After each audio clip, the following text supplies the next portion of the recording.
sobre cuento, en concreto sobre cuento de misterio. Em, Justo ahorita que estaban diciendo que se escuchan voces y así, les estaba comentando por chat a las personas del claustro que está pasando el vendedor de aguacates y piñas y no sé qué por mi casa. Entonces, pues ahí sí se mete por ahí un audio. Disculpen, también tengo dos niños chiquitos en casa, los dos ya fueron previamente amenazados y sobornados para que no interrumpan, pero bueno, todo puede pasar. Eh, entonces, bueno, si escuchan ahí ruidos extraños, ya saben de dónde provienen. Vamos a comenzar. Eh, Vamos a hablar primero de cuento a rasgos muy generales. En la universidad, en la licenciatura de Escritura Creativa y Literatura, la materia de cuento aparece avanzado el programa de escritura creativa porque, contrariamente a lo que se piensa, el cuento es un despliegue técnico. El cuento requiere tener las herramientas narrativas muy bien aprendidas, muy sólidas, para poder contar una historia efectiva en un espacio corto, para poder transportar al lector a un universo diferente en unas 8 o 10 cuartillas. Entonces, lo que hacemos en la universidad es, lo que voy a tratar de compartir con ustedes hoy, es cómo escribo yo, cómo escriben otros. No podemos enseñar a escribir, lo que podemos enseñar es las herramientas y cómo se escribe, cómo escriben los demás y compartir métodos de escritura. En los talleres, yo en concreto llevo talleres de narrativa, no todos, pero he dado cuento, he dado novela, he dado ficción y no ficción. Y lo que tratamos de hacer en la universidad es establecer conversación con otros escritores, con otros alumnos, como todos ustedes que están aquí. En este momento se dificulta un poco la conversación porque estoy en mi estudio hablando con una computadora y tratando de no ver, bueno, ya me cancelé mi imagen porque si no me distraigo muchísimo viendo que si estoy peinada o despeinada y todas estas cosas que pasan. Entonces, bueno, vamos a hablar de cuento. Un buen cuento es como un truco de magia. Lo dice Neil Gaiman. Es como un truco de magia pequeño, un truco de magia cercano, no de esos enormes en los que te desaparecen la Estatua de la Libertad. Es un truco de magia como cuando eras chico, los trucos de magia que hacen los abuelos, que hacen los papás, en los que alguien te enseña sus manos vacías y luego aparece un pajarito, o aparece un pañuelo, o aparece una rosa, y tú te quedas preguntando, ¿cómo hicieron eso? Esa es la intención del cuento de misterio. Maravillar al lector, llevarlo a la inocencia del niño pequeño que cree que le sacan la moneda de atrás de la oreja y le vuela la mente y dice, ¿cómo lo hicieron? Mi intención con esta pequeña aproximación a la licenciatura en escritura creativa es generar en ustedes que están aquí acompañándonos esa, esas ganas de decir, yo quiero saber cómo se hace, ¿no? Yo quiero saber cómo hicieron eso. Los cuentos comienzan, se desenredan, te llevan a otro mundo y te devuelven a salvo al vagón del suburbano, a la sala de espera del doctor, en más o menos media hora. Es un viaje relámpago. Las historias que lees cuando estás en edad adecuada nunca te dejan.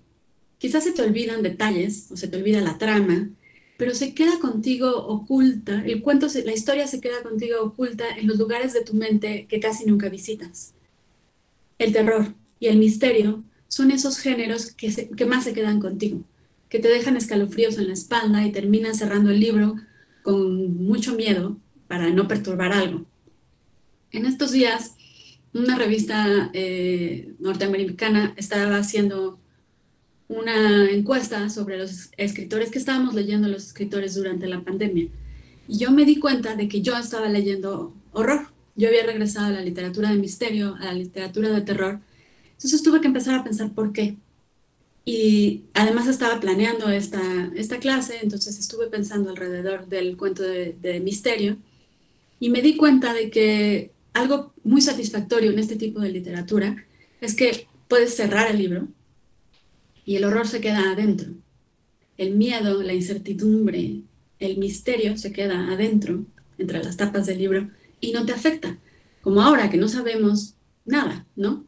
Entonces, la literatura de misterio, el cuento de misterio nos da esa posibilidad de emprender un viaje hacia lo desconocido, pero sabemos que nos va a dar una respuesta al final y que cuando cerremos vamos a estar a salvo, vamos a seguir aquí.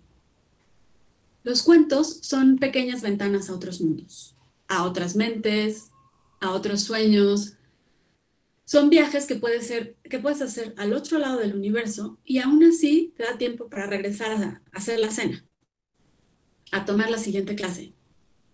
Algo que comentamos mucho en el taller sobre todo en el taller de novela, en la carrera del claustro, es que cuando entramos al salón parece que cerráramos las puertas de un vagón, del vagón de un tren, y nos fuéramos. Y nos vamos en esas historias de todas las personas que están compartiendo, de todos los alumnos que están compartiendo su historia ese día. Nos vamos y desaparece el claustro, desaparece el ruido de los camiones en Izazaga, desaparecen las alarmas, desaparecen los compañeros y vamos todos montados en estas historias. Cuando comienzas a escribir, normalmente se te ocurre, bueno, normalmente los programas de escritura creativa, como les decía, ponen cuento al inicio de sus programas. Sin embargo, repito, es un género complejo porque es muy bueno empezar a escribir cuento cuando apenas empiezas. Les voy a decir por qué. Pero también tiene su riesgo porque, como les decía, no manejas todavía todas las herramientas. Cuando eres un escritor principiante, lo más complicado es terminar tus historias. Empieza cualquiera. Todas las abuelitas, incluida la mía, tienen ese libro que siempre quisieron escribir y que empezaron a escribir y que lo tienen ahí en un cuaderno guardado en la caja fuerte o abajo de la almohada o en un baúl. La mía lo tenía en un baúl con bolitas de naftalina. Empezar es muy fácil. Lo complicado al momento de escribir es terminar las historias. Todos comenzamos cuentos. Todos tenemos el tío que tiene historias de terror fantásticas, ¿no? El tío que veía fantasmas. Y dice, un día escribiré el libro, y a lo mejor hasta lo empezó, pero no lo ha terminado. Terminarlo te convierte en escritor. Esa es la parte fácil del cuento, terminarlo. Todos comenzamos cuentos. Y lo complicado, como les decía, es terminarlo, llevar la historia hasta el final, y ahí es donde el cuento es muy útil cuando eres principiante, para comenzar a escribir. ¿Por qué? Porque te permite ir del principio al final de la labor creativa sin que pasen años entre la escritura de la primera palabra y de la última, como ocurre en las novelas. Como les decía, Neil Gaiman es un escritor muy reconocido de cuentos de misterio, de fantasía, de terror. Dice que los mejores cuentos son el último capítulo de una novela que no se escribió. Cuando escribes cuento, lo que buscas es sentir que esos personajes no acaban de comenzar a existir en el momento en el que inició la historia. Quieres sentir que han existido siempre. Quieres saber que les han pasado muchas cosas para llegar hasta ahora. Hasta ahora en este punto de emociones súper exaltadas, a este clímax, es el momento en el que entras al cuento. Entras en el punto en que la trama se está desenvolviendo. Ese es el momento final de una novela que no has tenido que escribir. Entonces puedes pensar, si termino este cuento, hay 230,000 palabras que ya no tuve que escribir. Ya solo escribí 8,000 palabras y todo se pone en su lugar. Cuando escribes cuento, te sirve pensar que, no sé, que en lugar de que te pagaran por palabra, como se hacía hace mucho tiempo, tú pagas por cada palabra que escribes. Entre menos palabras uses para contar tu historia, entre menos paja tenga tu historia, mejor. Cuando se escribe cuento de misterio en concreto, hay que pensar en la compresión, en la economía del lenguaje. La gloria del cuento es que solo tiene que pasar una cosa. No es como la novela en la que tiene que pasar un universo de cosas. En el cuento vas a contar una historia. Vas a contar cómo se perdió esa niña. Vas a contar cómo se cayó ese ese, no sé, ese viejito en el pozo. El cuento de misterio es un gran vehículo para practicar el oficio de la escritura. Es aprender a navegar, sacar el bote a dar una vuelta a la bahía y te da tiempo para regresar para cenar. No tienes que embarcarte a cruzar el Atlántico a la primera.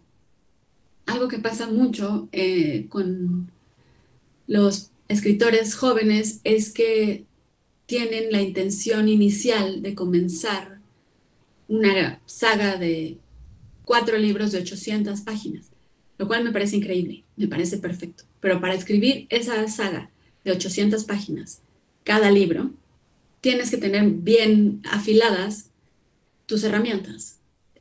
El manejo de narrador, el manejo de pacto de ficción, todo esto se los voy a mencionar porque no, pues no nos da tiempo de cubrir un semestre en una hora. Eh, para eso sirve mucho la escritura de cuento. Hay gente que puede decir, a mí no me interesa el cuento de misterio, a mí no me interesa el cuento de terror. Sin embargo, si quieres escribir, hay que estudiarlo. ¿Por qué? Porque son máquinas de relojería perfecta. A un cuento de misterio no le sobra una palabra, a un buen cuento de misterio. No le sobra una palabra, no le sobra un lugar, no le sobra un personaje. Todo está ahí en función de una cosa, contar la historia. Una historia. No necesitas complicarte más.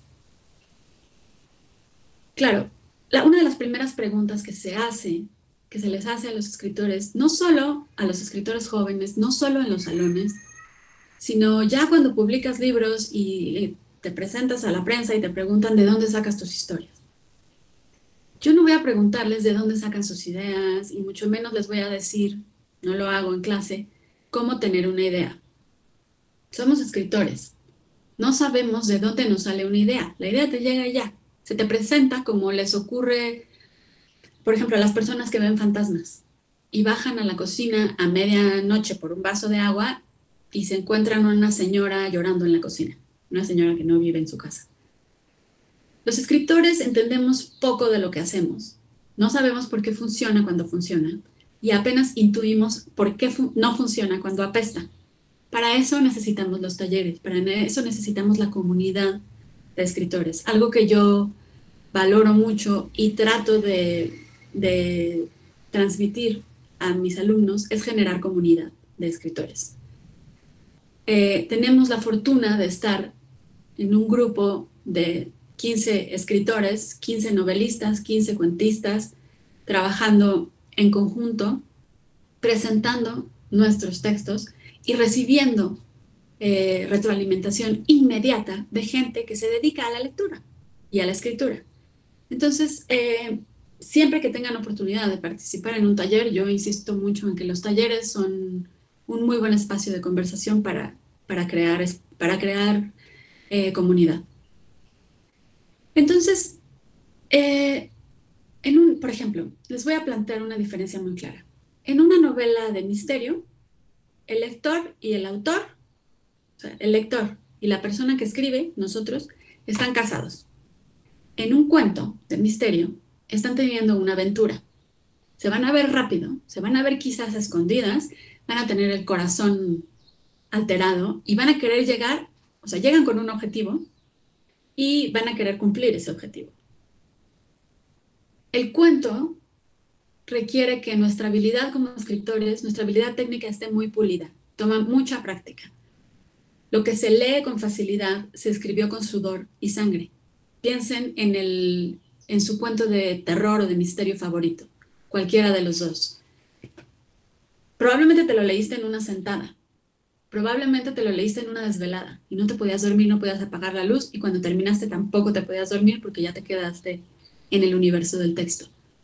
Pero probablemente la lectura fue fluida, fue fácil, fue un viaje relámpago de principio a fin. Sin embargo, para que el lector tenga esa experiencia de flujo dentro del texto, dentro del cuento del misterio, el autor probablemente se descalabró contra la mesa del escritorio pensando que no le embonaban las piezas de su historia. Los errores que se pueden ignorar en una novela se hacen obvios en el cuento. Por ejemplo, en las novelas pasa mucho que los hilos de subtrama no se resuelven. Entonces, si es una novela de misterio, no mala, pero tampoco perfectamente lograda, imaginen que una de las, no la trama, sino una de las subtramas, uno de los hilos de subtrama, se mete un niño al closet, ¿no? Y ahí se queda encerrado. Y avanza la historia, y avanza la historia, y al escritor y al lector se les olvida que hay un niño en el closet. Eso no puede ocurrir en el cuento. En el cuento no se te olvida el niño en el closet. Si va a haber un niño y se va a meter al closet, tenemos que saber por qué está metido en el closet y tenemos que verlo salir o saber que se quedó encerrado ahí para siempre. La disciplina, en este caso, en la escritura de cuentos de misterio, es vital. El escritor tiene que refrenar su impulso de seguir hilos de su trama, por más interesantes que le parezcan. Por más que diga, híjole, es que ya la historia del niño me interesa muchísimo y a lo mejor el niño, no sé, se muere ahí metido en el closet y después es un fantasma que regresa. Pero esa no es la historia principal que estás contando. Entonces, en un cuento de misterio o en un cuento de terror, no te puedes dar el lujo de divagar, de irte por otros caminos. Tienes que ir directo, recto, con un solo objetivo. Y para eso tienes que tener muy clara tu historia desde antes de comenzar a escribir. También ahora, algo que hablo mucho con los estudiantes es el manejo del tiempo. Escribir novela es como jugar al béisbol o como ver un partido de béisbol. El partido dura todo lo que tenga que durar, aun cuando sean 20 entradas y 7 horas y llueve y sale el sol y siguen y se van a extra innings. Escribir cuento es como jugar básquetbol, porque compites contra el reloj tanto como contra el equipo contrario. Entonces, cada día escribiendo es un aprendizaje. No se puede llegar a escribir un buen cuento sin escribir 20 malos. No hay atajos.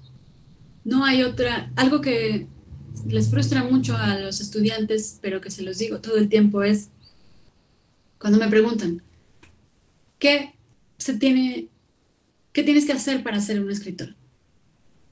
Escribir. Es mi respuesta. Escribe. Te sientas y escribe. No hay otra salida. Para escribir un buen cuento de misterio tienes que leer 600 cuentos medianos de misterio y escribir otros tantos malos para que te salga uno. Ahora, vamos a hablar sobre uno de esos aspectos técnicos de los que les he estado hablando, que hay que dominar antes de comenzar la escritura. El primero es el planteamiento del pacto de ficción. Para esto les voy a hablar de un ensayo que salió en la revista New Yorker del escritor noruego Karl Ove Knausgård. Él, en este artículo, dice que si hay algo que no soporta en el universo, es que alguien le cuente sus sueños. No lo soporta. Le revienta la cabeza. Escuchar los sueños de otros para él es aburridísimo. Y si el recuento dura más de unos cuantos segundos, para él es inaguantable. Además, para él los sueños en la literatura son monstruosidades. Ya hablaremos de eso. ¿Pero por qué? Todo el mundo sueña. Es uno de los fenómenos básicos del ser humano, algo que todos compartimos. La escritora norteamericana Siri Hofstede hace muchos paralelismos entre el sueño y el trabajo de escritura creativa, entre el proceso de soñar. Y ella dice, podemos escribir porque podemos soñar. Ahorita voy a profundizar un poco más en esto, pero volviendo a Knausgård, todos soñamos. Es algo que todos compartimos. Y para cada uno de nosotros, los sueños son significativos, son súper relevantes en nuestras vidas.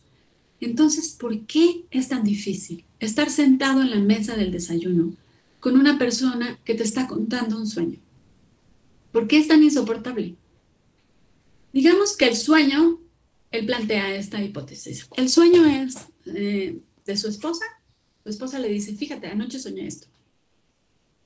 Está ella bajando las escaleras, de estas escaleras tipo Scarface, tipo mansión hollywoodense no sé, de los 60 quizá, con escaleras de 2 brazos. Va bajando ella, de pronto se da cuenta de que está ahí, no sabe cómo llegó, va bajando la escalera poco a poco y se da cuenta de que lleva un vestido brilloso y plateado. Es casi transparente su vestido. Se da cuenta que quizá con las luces puedan ver a través de su vestido. Abajo la espera un grupo de personas a quienes nunca antes ha visto. Personas que la conocen, que la miran y hasta la saludan por su nombre. Si leyéramos este principio, si leyéramos esta escena en un libro, en una novela, o si la viéramos en una película que comenzara con esta escena, digamos que una película de David Lynch, te engancha, más o menos te engancha. La mezcla de extrañeza y la normalidad se hace irresistible. ¿Qué está haciendo ahí?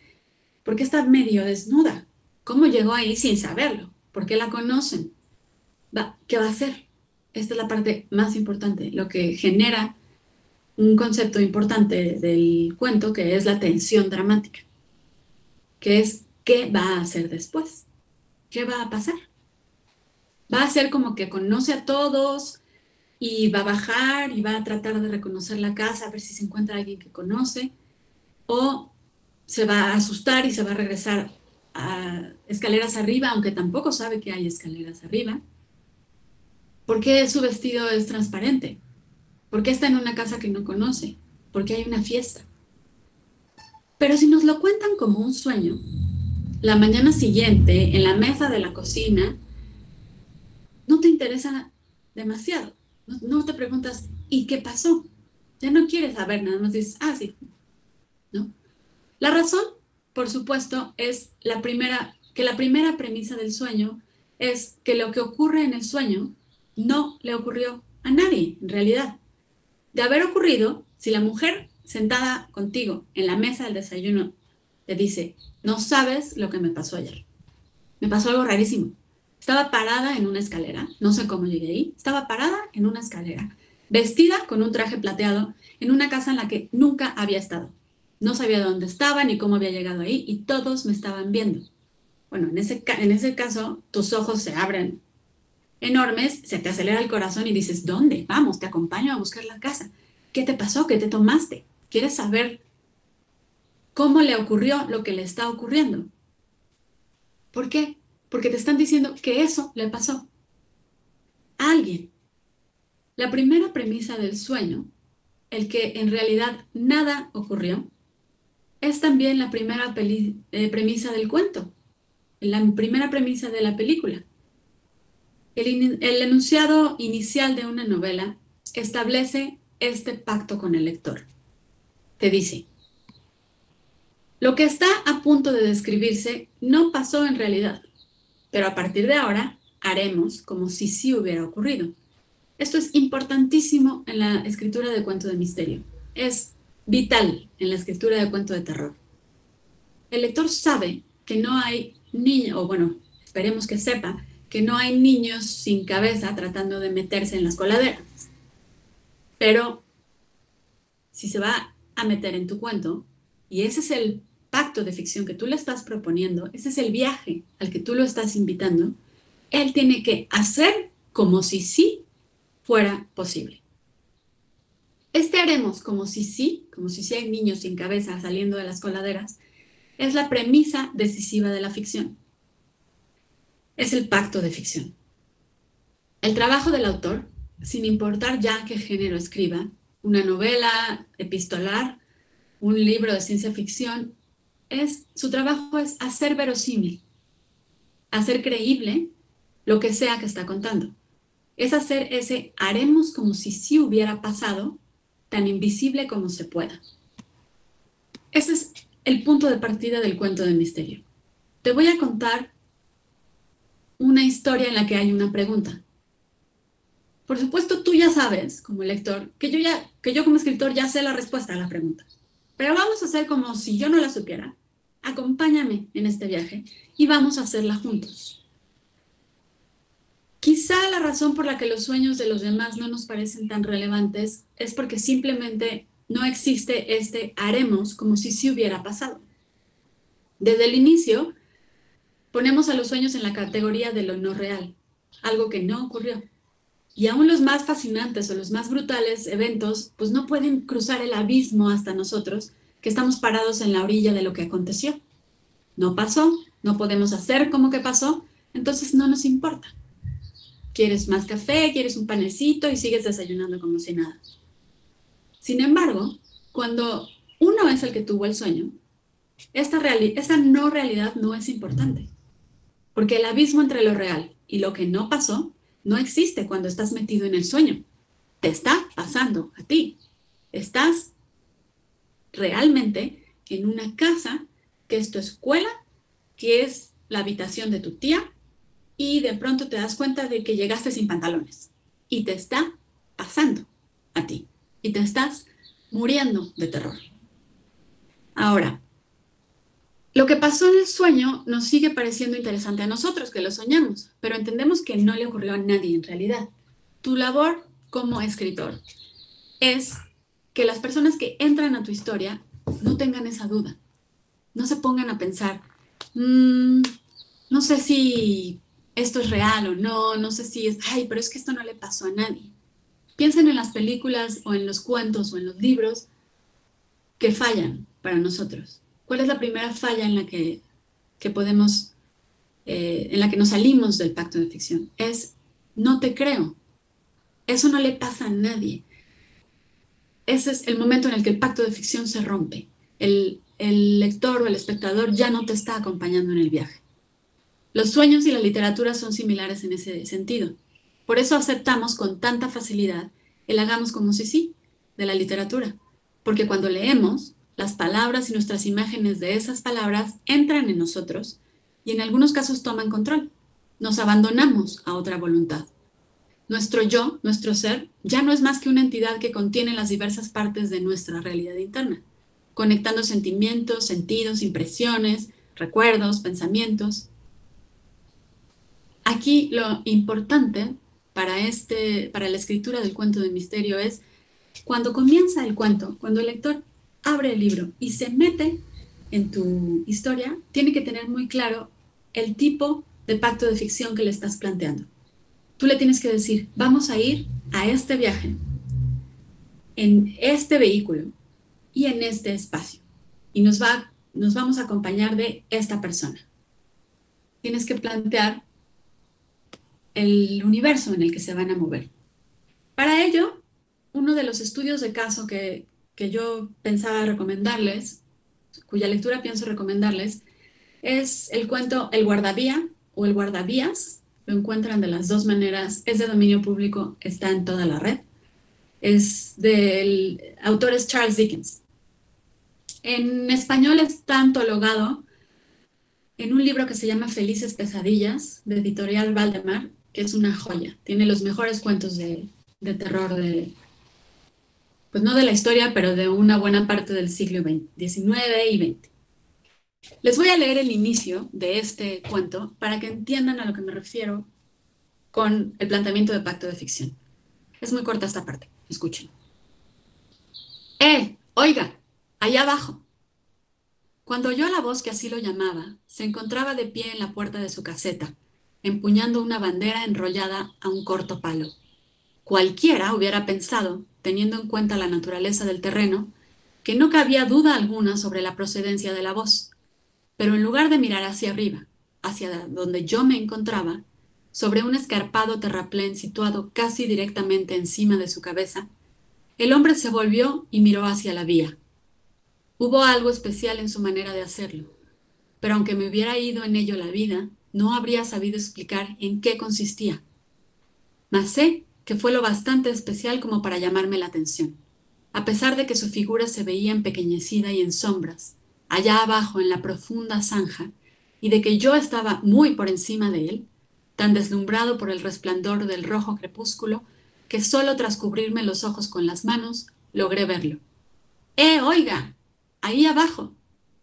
Dejó entonces de mirar a la vía, se volvió nuevamente y, alzando los ojos, vio mi silueta muy por encima de él. ¿Hay algún camino para bajar y hablar con usted? Él me miró sin replicar y yo le devolví la mirada, sin agobiarle con una repetición demasiado precipitada de mi pregunta.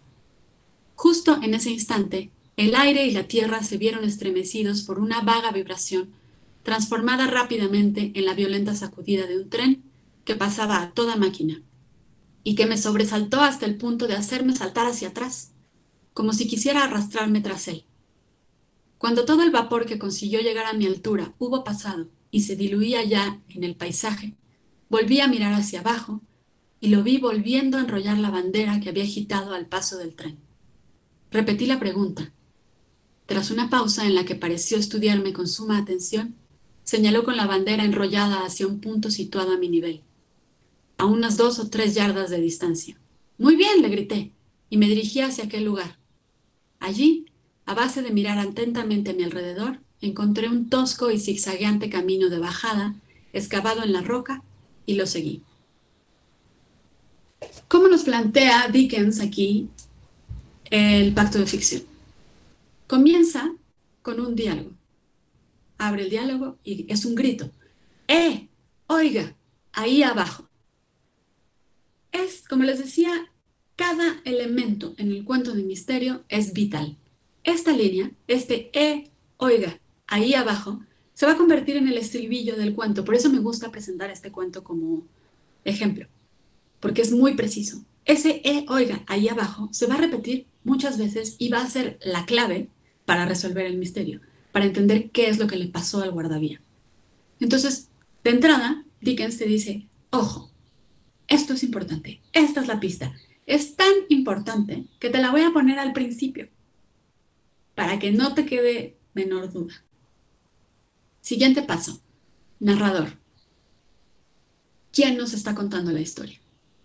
Cuando estamos escribiendo tenemos que tener muy claro quién va a contar la historia, porque ese es el punto de vista, porque esos son los ojos detrás de los cuales se va a ir el lector. Entonces, si va a ser la historia de un crimen, bueno, ¿quién la va a contar? El policía, o sea, el detective, el delincuente, el muerto, la tía del muerto, la niña que se quedó encerrada en el closet, porque cada uno de ellos va a contar la historia desde su propio punto de vista.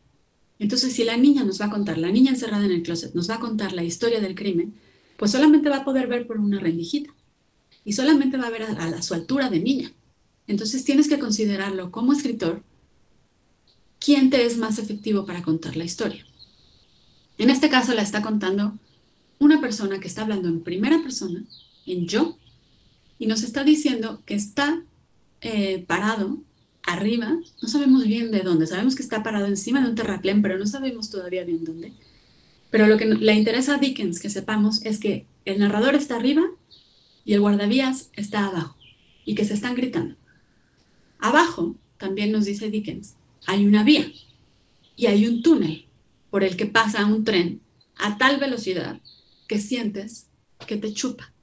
Todos estos detalles serán cruciales para ir avanzando en la historia. No son gratuitos. Nos está planteando Dickens el planteamiento del pacto de ficción. Nos está diciendo, estamos aquí, fíjate en esto, y estamos con estas dos personas. Ahí el tercer párrafo dice, dejó entonces de mirar a la vía, se volvió nuevamente y alzando los ojos vio mi silueta muy por encima de él. Entonces la historia comienza con que hay un señor arriba, hay un señor abajo, el de arriba le grita, oiga, y abajo, y el de abajo, en vez de voltear a ver a donde le gritan, voltea al túnel. Mira al túnel por el que no viene ningún tren todavía. Esa es la pregunta de este planteamiento de pacto de ficción. ¿Por qué por qué el guardavías voltea hacia el túnel cuando claramente le están hablando desde arriba? ¿Por qué cree que alguien le está hablando desde adentro? Esa es la pregunta que va a tratar de resolverse a lo largo de este cuento.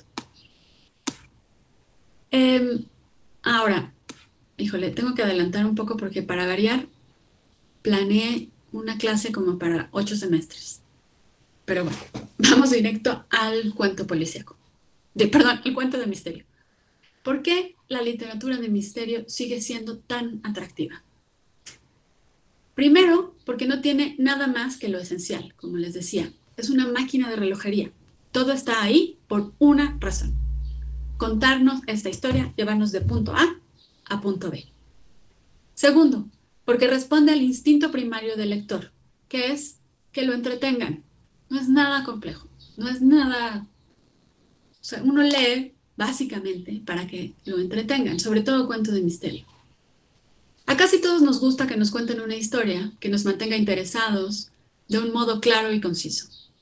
Inherente a la buena literatura de misterio está el mensaje: esta es una gran historia y te vas a divertir leyéndola. En este tipo de literatura, lo principal es la historia. Por eso es tan útil para enseñar y para aprender a escribir cuento. Es un ejercicio de trama. Este es otro de los conceptos que hay que dominar. Hablamos ya de pacto de ficción, pasamos por encima de narrador y de punto de vista y llegamos a la trama. Cuando vas a escribir un pacto de ficción, perdón, cuando vas a escribir un cuento de misterio, tú como autor tienes que tener todas las cartas, todos los pelos de la burra en la mano, todos. Tienes que saber exactamente qué pasó, cuándo y dónde. Ya después se lo ocultas si quieres al lector, pero tú tienes que conocer toda la historia. Entonces, lo primero que hay que hacer es, por supuesto, elegir la historia en la que vas a trabajar. Comienza por preguntarte si esa idea que tienes está lista para ser un cuento de misterio. ¿Cómo sabes cuando está lista? Cuando ya no tienes tantas preguntas. Por supuesto, vas a seguir teniendo preguntas sobre tu idea y las vas a ir resolviendo conforme escribes. Pero sabes más o menos que tu historia va a ser la de, por ejemplo, Neil Gaiman, el libro del cementerio. Hay un niño, la historia comienza con un niño, un bebé al que está en su cama, alguien entra a su casa, mata a toda su familia, menos a él. El niño es un bebecito, escapa, se cruza la calle y se mete a un cementerio. Y en el cementerio lo adopta una pareja de fantasmas. Y en general lo adopta el cementerio completo. Entonces, este niño es como el libro de la selva. Este niño es criado, en vez de por animales, por fantasmas. Y ahí es... Neil Gaiman tiene la idea, tiene el punto de partida, todavía tiene muchas preguntas, todavía no sabe hacia dónde va, quizá, pero sabe desde qué punto de vista va a contar la historia, quién es su protagonista y qué mundo tiene que desarrollar. Es un niño que va a vivir en el cementerio. Ah, bueno, tenemos que desarrollar el cementerio como si fuera su propio universo. Entonces, a ver, permítanme un segundito porque quiero ver el tiempo.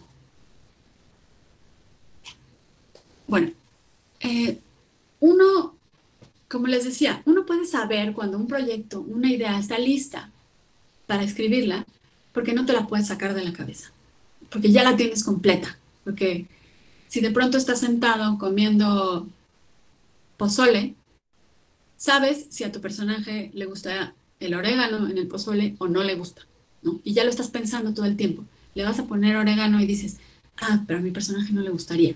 Ya estás metido a tal grado en la historia.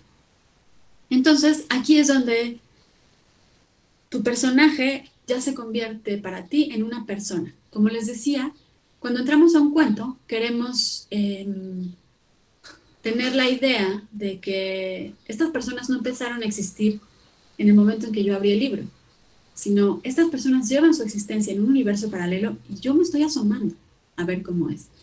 Entonces, tus personajes tienen que tener detalles de personalidad, tienen que tener pasado, tienen que tener sobre todo dos cosas: conflictos internos y conflictos externos. Todos los personajes tienen que tener profundidad y esto suele venir gracias a los conflictos, a esta mezcla entre conflicto interno y externo. El conflicto interno suele presentarse con un pasaje narrativo en el que el personaje reflexiona sobre sus acciones, ¿no? Y el externo es una situación que evita que el personaje consiga su objetivo. Vamos a hablar de la trama. La trama es, en términos muy poco académicos y muy poco, no sé, rebuscados. La trama es la historia. ¿De qué se trata la historia? La curva dramática. Tienes que tener muy clara la curva dramática de tu historia para saber cómo contarla. Puedes empezar a contar tu historia en el final y regresarte. Puedes empezar a contar tu historia en el clímax, pero tienes que conocerla tú completita. El objetivo de la historia es esa idea central en tu libro. Se la vas a transmitir al lector a través de la trama, del conflicto principal y de las interacciones con otros personajes. En todos los géneros de ficción, el objetivo de la historia es el catalizador del libro. Es la razón por la que los personajes están ahí, la razón por la que la historia evoluciona, la razón por la que el lector abre el libro, comienza a leer y lo termina. Es importante identificar como autor el conflicto o el tema antes de comenzar, porque eso afecta toda la historia. Por ejemplo, si tú vas a hablar, si tu tema mayor sobre tu cuento es la venganza, bueno, todos los personajes que van a aparecer en el cuento tienen que servir a ese tema. Aparecerá el que se quiere vengar, el que tiene miedo a la venganza, aquel sobre el que cae la venganza, el que está mirando, esperando su momento para vengarse, el que tiene tanto miedo que no se atreve jamás a vengarse, pero todos reaccionan al mismo tema. Todo se mueve en torno al mismo tema. Eso es lo que les decía al inicio. El cuento de misterio se trata de una cosa, de resolver una cosa. Entonces es importante identificar qué es lo que tienen que resolver. Identificar esa gran pregunta. ¿Cuál es el gran misterio? Porque no siempre es lo que uno cree. A lo mejor tú crees que estás escribiendo la historia sobre un secuestro y quieres saber, y tú como lector crees que estás leyendo la historia de un secuestro, y resulta que en el fondo el tema es la maternidad, la búsqueda de una madre, la búsqueda de un padre. Entonces es importante identificar el conflicto mayor o el tema mayor en el libro cuando vas comenzando, en el cuento. ¿Por qué están ensamblados estos personajes y qué buscan? Tienes que escribir lo que pueda, cuanto puedas sobre este hilo. Antes de escribir el cuento, sentarte y escribir lo que puedas sobre el tema, todo lo que puedas sobre el tema. Si tu libro es si tu cuento es sobre mujeres desaparecidas, tienes que tener un buen archivo de ideas y de temas a desarrollar sobre las mujeres desaparecidas. Y ya lo irás revisando. No, por supuesto, no todo entra en el cuento, como les decía. Lo vas a exprimir y vas a sacar la pulpa. Un concepto, uno de los últimos conceptos importantes de los que vamos a hablar, porque yo no sé qué creí, otra vez creí que tenía un semestre completo, es la tensión dramática. La tensión dramática es esencial para cualquier género. La tensión dramática es muy sencilla, yo la defino de una manera muy sencilla, que es así, pasar la página. Cualquier cosa que lleve al lector a seguir leyendo. Una historia sin tensión dramática deja al lector sin involucrarse, ni emocionalmente ni intelectualmente con la historia o con los personajes. Es muy difícil conseguirla y sobre todo es muy difícil sostenerla. Hay que llevar a los lectores al punto de quiebre y hasta entonces darles lo que quieren, de manera temporal. No les das todas las respuestas en el clímax, se las vas dosificando. Uno puede estimular al lector negándole una resolución, justo cuando parece que la tensión está a punto de romperse. Digo, no hay que hacerlo con mucha frecuencia porque el lector se frustra y se va. Si se frustra el lector muchas veces, es muy fácil perderlo. Pero un cierto nivel de frustración no está del todo mal. Por otro lado, si le das al lector lo que quiere demasiado pronto, puede perder la motivación para continuar leyendo. Esto nos pasa mucho en los talleres de escritura en el claustro, que pues los alumnos casi siempre cuando les presento alguna película o algún libro de misterio, me dicen es que supe la respuesta, o sea, supe quién lo había hecho a los 20 minutos de empezada la película. Claro, porque son contadores de historias profesionales, porque alcanzan a pescar esas pequeñas pistas que el autor puso para resolver el misterio. ¿Por qué? Porque son escritores que están todo el tiempo pensando en trama, en tensión dramática, en cómo construiría yo el personaje si fuera el mío, ¿no? Entonces nos pasó mucho cuando vi con los alumnos de sexto semestre Joker y ya se sacaban los ojos porque decían, es que es obvio lo que va a hacer, ya sé para dónde va.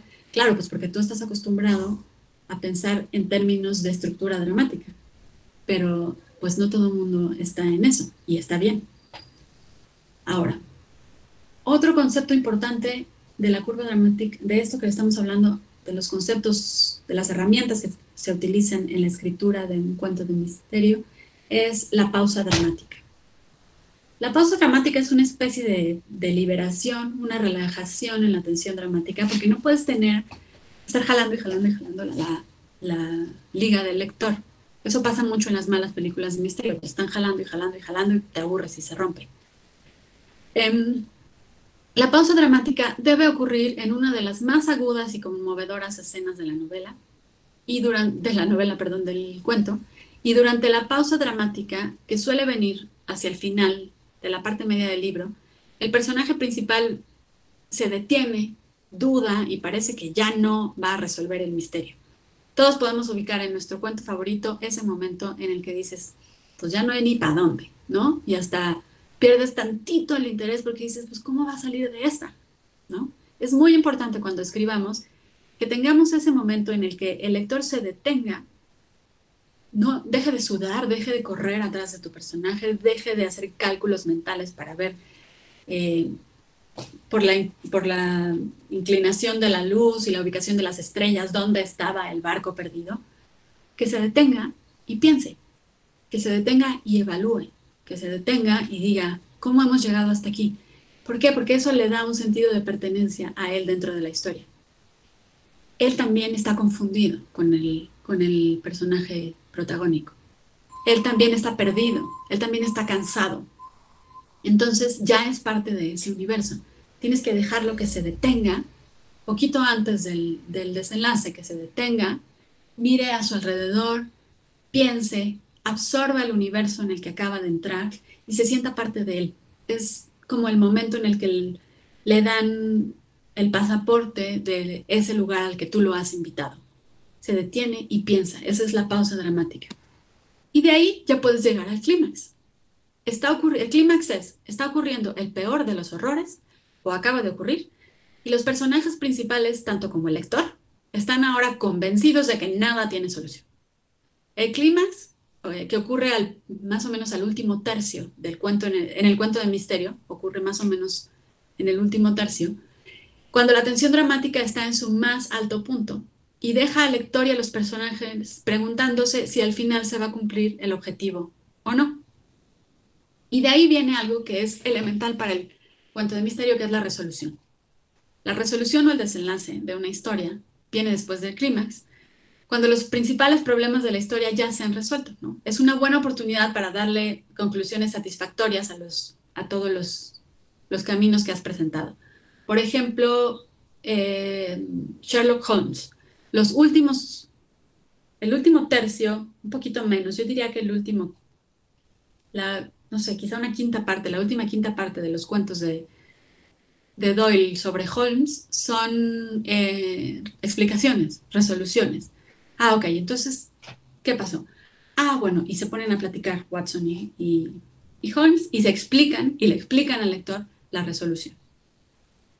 Em, Antes de que se me acabe el tiempo, ya sé que nos vamos a quedar como a la mitad, pero es que se me acaba el tiempo, quiero hacer algunas recomendaciones de lectura porque lo que me interesa con esta clase es que conozcan la licenciatura, que vean que el estudio de cuento de misterio nos toma quizá un mes, el puro estudio, y después empezamos a escribir cuento de misterio y después empezamos a movernos con mayor facilidad. Y me interesa picarlos, me interesa que se queden con ganas de leer más cuento de misterio, de quizá ya empezar a escribir al fin y terminar ese cuento de misterio. Entonces, quiero recomendarles algunos libros. El primero es es Las cosas que perdimos en el fuego, de Mariana Enríquez. Mariana Enríquez es una escritora argentina contemporánea enorme, maneja la tensión dramática como pocas personas que yo conozco. Les recomiendo que lo lean lento porque necesitas tiempo como para digerir cada uno de los cuentos. Se leen rápido porque está muy bien planteado el pacto de ficción, las herramientas que utilizas lo hace magistralmente, entonces crees que está fácil, pero no. Les recomiendo que lean un cuento cada noche y vayan despacito. Es las cosas que perdimos en el fuego. Otro que mucha gente no calificaría como cuento de misterio, pero tiene ahí varios que a mí me resultan dentro de este género, es Pájaros en la boca, ay, a ver, no sé si se vea, ahí, Pájaros en la boca, de Samantha Schweblin. Es un universo literario rarísimo el de Samantha Schweblin, hermoso, súper perturbador. La editorial es Almadía. Y ella también tiene pues, manejo magistral del punto de vista, que es algo de lo que hemos hablado. El punto de vista, ahí no sé si se ve, ahí creo que se ve. Es verde, pero no sé por qué. Ahí, creo que ahí es donde mejor se ve. Y bueno, dentro de los clásicos, no podemos olvidar Raymond Chandler, es El arte del asesinato. Son ensayos sobre cuento de misterio, cuento de terror y cuento policíaco. Después está El hombre que fue jueves. No sé si se alcance a ver bien. Este es de Ediciones Gandhi y está bonito, la verdad, la edición no está nada mal. Es una traducción y un prólogo de Alfonso Reyes. Y por último, pues uno de los más clásicos de este género es Las historias del padre Brown de Chesterton. Como les decía, yo no sé por qué tenía la ilusión de poder ir paso a paso analizando el guardavías, porque no había modo de hacerlo en 45 minutos, pero pensé que sí. Entonces, les pido que lo terminen, que lo lean. Está en Ciudad Seba seguramente. Y que lo vean, que lo lean pensando en estas cosas, en esta volada que pasamos por encima del cuento de misterio. Y bueno, no sé, veo que aparecen algunas preguntas, pero no sé si las puedo ver. Déjenme ver. Eh, Me preguntan si hay alguna comunidad de lectores y escritores en redes sociales. Pues no lo sé. No, yo no tengo muy clara una. Em, ya vi que pusieron aquí el cuento de El guardavías. Bueno, si ven en el chat, alguien creo que nos hizo el favor de poner el guardavías en un link. En inglés es The Signal Man.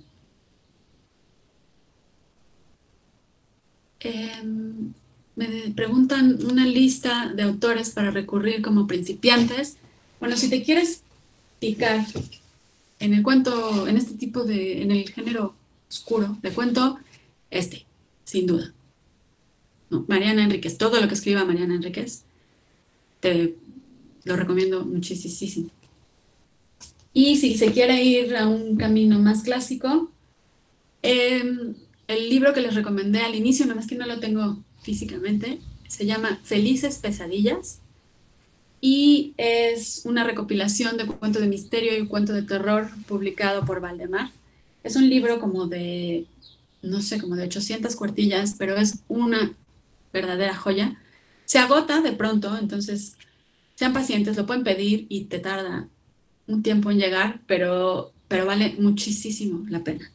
Me preguntan cuál es el de Chandler. Son ensayos que se llaman, no sé si se ve ahí, The Simple, The Simple Art of Murder, el sencillo arte del asesinato. Y déjenme ver si veo alguna otra pregunta. Creo que no. Sí. Ahí.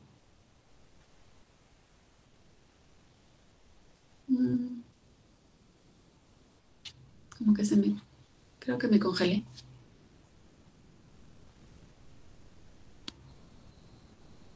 No sé si todavía me escuchan porque creo que se me congeló esto.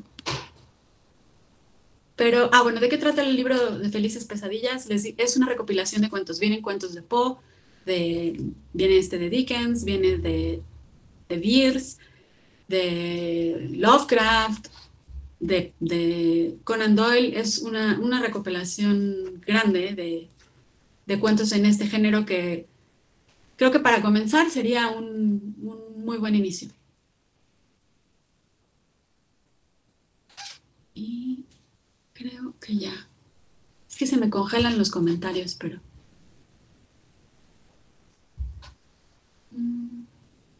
me preguntan, ¿cómo poder formular o identificar una pausa dramática? Imagínate, por ejemplo, en las historias de piratas, que hay un pirata rebelde en el barco y lo van a echar por la plancha, ¿no? Por esta, ¿cómo se llama?